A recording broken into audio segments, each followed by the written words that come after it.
पवलक कुंद्रू मंदिर उत्तर पहाड़ के पश्चिम अवस्थित पहाड़ का एक उभरा भाग है। यद्यपि लोग इसे एक अलग पर्वत चोटी मानते हैं। इसकी तलहटी पर एक झरना, एक मठ तथा एक मंदिर है। मंदिर में एक शिवलिंग तथा देवी की मूर्ति है। दीवार पर अर्धनारीश्वर की मूर्ति खोदकर बनाई गई है। मंदिर में स्वामी बैठे रहते तथा पलनी स्वामी की अनुपस्थिति में बाहर जाते तथा भिक्षाटन करते। स्वामी यदि मंदिर के भीतर होते तो मंदिर का पुजारी परवाह नहीं करता। कई बार वह मंदिर के भीतर स्वामी को बंद कर दूर पूजा प्रार्थना के लिए चला जाता था। अनेक व्यक्ति स्वामी के पास दर्शन के लिए आते तथा उनकी समाधि से जगने की प्रतीक्षा करते।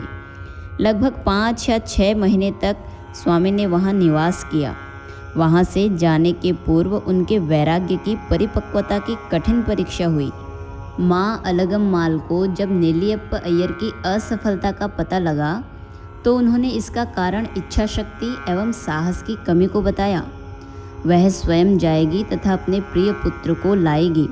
ऐसा सोचकर उन्होंने अपने बड़े पुत्र नाग स्वामी को 1 सप्ताह की छुट्टी लेने को कहा, पर वह संभव नहीं हो सका। इसीलिए उन्हें क्रिसमस की छुट्टियों की प्रतीक्षा करनी पड़ी। दोनों तिरुवन्नामलई के लिए रवाना हुए। वहां पहुंचने पर पता चला कि स्वामी पवलक कुंद्रू में हैं। वे चढ़कर ऊपर गए तथा देखा कि स्वामी एक पत्थर पर लेटे हुए हैं। अपने मातृत्व के कारण अलगम्माल ने जटाधारी, धूल से सने शरीर, बड़े हुए नाखून तथा गंदे कपड़ों के बावजूद अपने वेंकटरामन को पहचान लिया। लड़के की हालत देखकर वह रो पड़ी। उन्होंने स्वामी को वापस घर चलने को कहा, किंतु लड़का अविचलित बैठा रहा। अलगम्माल और नाग स्वामी प्रतिदिन लड़के के पास जाते, अपने साथ मिठाई ले जाते तथा उनसे वापस चलने की बारंबार जिद करते, किंतु इसका कोई लाभ नहीं हुआ। एक दिन माँ ने अपना सबसे तेज हथियार का प्रयोग किया। उन्होंने वेंकटरामन को उनकी उदासीनता के लिए कोसा, माँ की ममता का वास्ता दिलाया और फिर फूट फूट कर रोने लगी। स्वामी अधिक समय तक इसे सहन न कर सके और उठकर दूर चले गए। दूसरे दिन वह पुनः उनके पास पहुँची तथा अपनी बात पर बहुत जोर दिया। स्वामी फिर भी पाषाण से मूर्तवत बने रहे। माँ वहाँ उपस्थित लोगों के पास पहुँची, उनको अपना रिश्ता बताया तथा उनसे स्वामी को घर वापस जाने हेतु राजी करने का अनुरोध किया।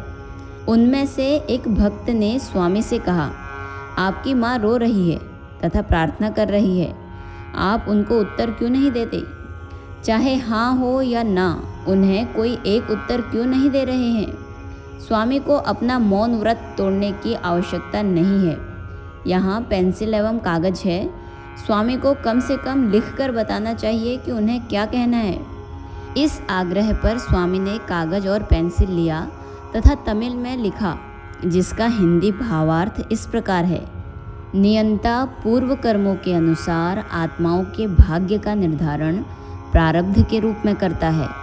जिसका नहीं होना निश्चित है वह नहीं होगा, तुम चाहे उसके लिए कितना भी प्रयत्न कर लो, और जिसका होना निर्धारित है वह अवश्य होगा। उसे रोकने के लिए तुम चाहे कुछ भी प्रयत्न करो, यह निश्चित है। इसलिए सर्वोत्तम है मौन रहना।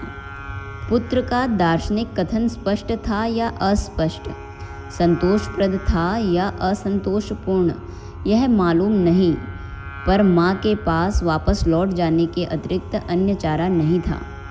नाग स्वामी की छुट्टियाँ भी अब समाप्त हो गई थी। बोझिल एवं निराश मन से वे पर्वत के नीचे आए और दोनों ही घर के लिए रवाना हो गए।